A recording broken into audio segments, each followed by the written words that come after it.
अस्सलाम वालेकुम रहमतुल्लाह। अभी हम जा रहे हैं यहाँ काका साहब के मज़ार पे। ये हमारे साथी हैं, ये बताएंगे इंशाअल्लाह काका साहब के बारे में। ये हज़रत काका साहब रहमतुल्लाह अलैह की मज़ार शरीफ का रास्ता है।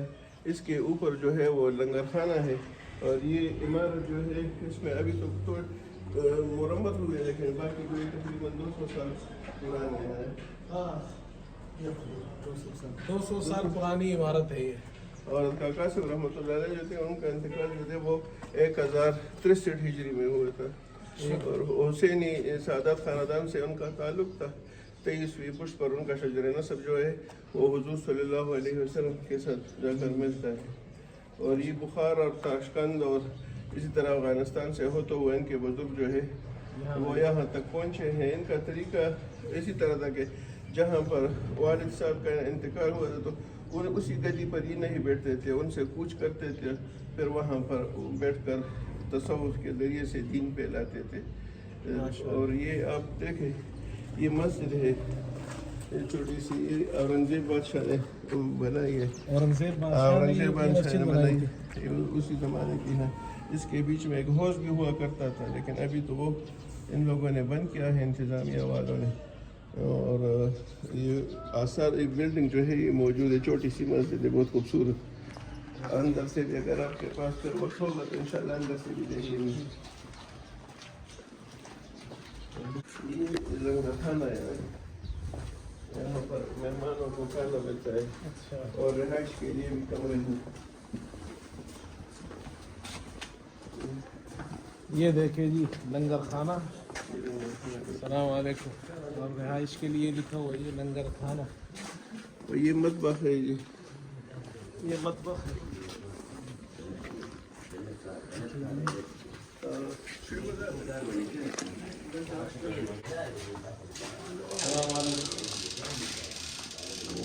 ये जी लंगर खाना है, यहाँ ये खाना पकता है ज़ायरीन के लिए। चाय और दो चाय की देखिए चाय की केतलियाँ। और उनके खान की बेटी के वो उनकी निकाह शहीद बाबा शहीद किया। ये फरमा रहे हैं कि खुशहाल खान खटक जो थे पठानों के मशहूर खटक कबीले के सरदार थे, वो हज़रत काका साहब रहमतुल्लाह अलैह के पक्के मुरीद थे। और उनके वालिद शाहबाज खान भी हज़रत काका साहब रहमतुल्लाह अलैह के मुरीद थे। और उनका जो ख़ानदान था वो भी काका साहब के मुरीद थे। वो जो खान थे वो अपने जो बुज़ुर्ग वफ़ात पाते तो वो इधर दफन करते थे। इधर उनके नवासे की मज़ार है, उनका नाम अब्दुल नाम है। बीच में एक नाखुशगवार वाक़या भी आया था कि जब खुशहाल खान बाबा की वफ़ात के बाद उनके बेटों का सरदारी पर झगड़ा हुआ था, तो उन्होंने फ़ैसला हज़रत काका साहब रहमतुल्लाह अलैह के बेटे ज़ियाउद्दीन शहीद बाबा के पास ले गए। वो उनका बहनोई भी था कि हमारा फ़ैसला करे। तो शहीद बाबा ने बाराम खान के हक़ में फ़ैसला किया कि ये खटक कबीले का सरदार होगा। इस पर अशरफ खान हिजरी जो थे वो नाराज़ हो गए और उसने ज़ियाउद्दीन शहीद बाबा को जो वो अकोड़ा खटक में कैद कर दिया कि आप अपना फ़ैसला तब्दील कर लें। लेकिन वो शहीद बाबा जो थे वो अपने फ़ैसले पर कायम रहे, तो उस कैद खाने में उनको शहीद किया गया। फिर अशरफ खान जो थे वो उसका मुग़लों के साथ हालात ख़राब हो गए, तो मुग़ल बादशाहों ने उनको दक्कन में कैद कर लिया। तो उसमें उसने एक लंबे वो नज़म लिखी है कि ज़ औरंग नेम च बख्याल अखलाशम ज़बन कड़े रखमकार जड़ी का कायम और पदकन के पाड़ो निश्त च में दम की ज़ख़ड़ले अजदहा तोरे बलायन। इसी तरह ये एक लंबी जोड़ी नज़म है कि उसने कहा कि ये हज़रत काका साहब की रहमतुल्लाह अलैह की बद्दुआ की वजह से मैं यहाँ कैद हुआ हूँ, मुझे औरंग ने कैद नहीं किया। ये मज़ार है, ये अब्दुल खान बाबा के मज़ार है। ये शायर भी थे, आलिम भी थे और मुवर्रिख भी थे। इसने वो मशहूर पश्तून की तारीख़ लिखी है, तारीख़ मुरस्सा, तो ये इसके मुअल्लिफ़ और मुसन्निफ़ है। अच्छा, यहाँ जो दीगर उलमा जो थे जैसे मौलाना उज़ैर गुल साहब, उनका इलाका भी करीब है यहाँ? हाँ बिल्कुल। असल में زیارت کا قاسم میں ایک وقت میں 50 علماء دیوبند جو تھے وہ گزرے ہیں. اتنی تعداد جو ہے یہ صرف بنگلہ دیش میں ایک گاؤں ہے, وہاں کے گاؤں میں 50 علماء دیوبند جو ہے وہ گزرے ہیں. اور یہ صرف اس گاؤں میں یہ صرف اس گاؤں میں زیارت کا قاسم کے وہاں سے رہے. 50 علماء 50 علماء دیوبند فارغ تھے, دیوبند مدرسہ دارالعلوم دیوبند سے فارغ تھے اس گاؤں میں. اسی گاؤں میں. اور یہ مولانا نفیع گل عبدالحق رحمۃ اللہ علیہ جو تھے وہ دارالعلوم دیوبند کے صدر مدرس تھے. ان کے بھائی جو تھے مولانا عزیر گل وہ بھی وہاں مدرس بھی رہے ہیں اور شیخ الہند کے خاص شاگرد تھے اور ان کے خزانچی بھی تھے, اور ان کا اس پر بہت زیادہ اعتماد تھا. اور مالٹا کے سفر میں ان کے ساتھ 4.5 سال قید خانے میں رہے, اور اس طرح حجاز کا سفر جو تھا اس میں بھی ان کے ساتھ تھے. شیخ الہند رحمۃ اللہ علیہ نے اپنا حجاز کا سفر جو تھا وہ اس کے لیے ڈیلے کیا تھا, کیونکہ اس وقت وہ گاؤں آئے تھے تو انہوں نے اپنے ساتھی حسین محمد علی رحمۃ اللہ علیہ اور دوسرے رفقا سے کہا کہ جب تک عزیر گل مولانا سے تشریف نہیں لاتے تو ہم حجاز کے سفر پر نہیں جائیں گے. وہ اصل میں آزادی کا ایک مشن تھا, وہ ترکوں سے مدد لینا چاہتے تھے کہ ہمیں اسلحہ اور دوسرا امداد فراہم کرا تھا کہ ہم انگریزوں کے خلاف بغاوت کریں تحریک ریشمی رومال کے دوران.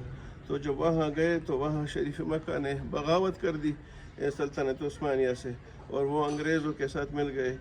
تو انگریزوں کی ماں پر پھر شیخ الہند رحمۃ اللہ علیہ, ان کے رفقا مولانا عزیر گل رحمۃ اللہ علیہ, حسین احمد مدنی رحمۃ اللہ علیہ, حکیم نصرت حسین رحمۃ اللہ علیہ اور مولانا وحید الدین رحمۃ اللہ علیہ کو وہاں قید کیا.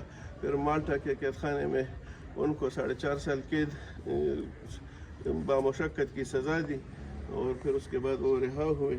اس کے بعد انہوں نے انقلابی تحریک جو تھی وہ ترک کر دی اور پرامن اور سیاسی جدوجہد شروع کی اور جمعیت علماء ہند کی بنیاد رکھی. ماشاء اللہ. اچھا, مولانا مدنی رحمۃ اللہ علیہ بھی یہاں آئے ہیں؟ وہ 2 دفعہ یہاں آئے تھے. حضرت مولانا حسین احمد مدنی وہ 2 دفعہ یہاں آئے تھے.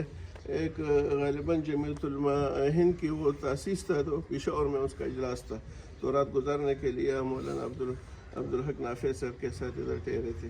اور ایک دفعہ پہلے یہاں 1930 میں اس کپڑ کے مقام پر کانگریس اور جمعیت علماء ہند کا بہت بڑا جلسہ منعقد ہوا تھا, تو اس میں بھی تشریف لائے تھے.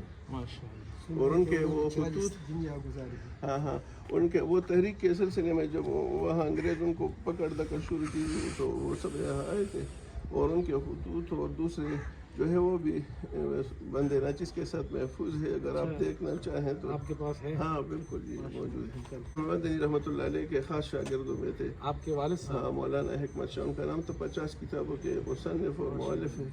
5 کتابیں تو شائع ہوئی ہے, باقی ہمارے ساتھ کلمی حالت میں پڑی ہے. وہ فوت ہو گئے؟ ہاں, 1978 میں ان کا انتقال کر گیا. کاکا صاحب رحمۃ اللہ علیہ کا نام یہ ہے حضرت سید کستیر گل. وہ دیکھیں تاریخ پیدائش 983 ہجری, تاریخ وفات 163 ہجری.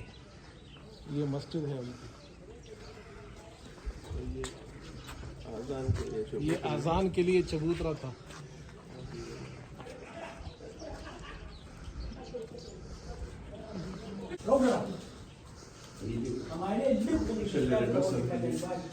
یہ کاکا صاحب کا شجرہ نسب ہے. 23ویں پشت میں یہ حضرت صلی اللہ علیہ وسلم تک نسب مل جاتا ہے حضرت حسین رضی اللہ عنہ سے.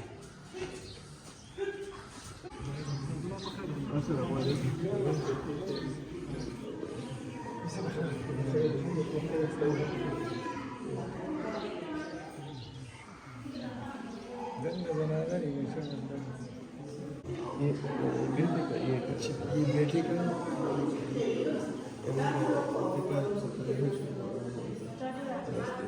شہید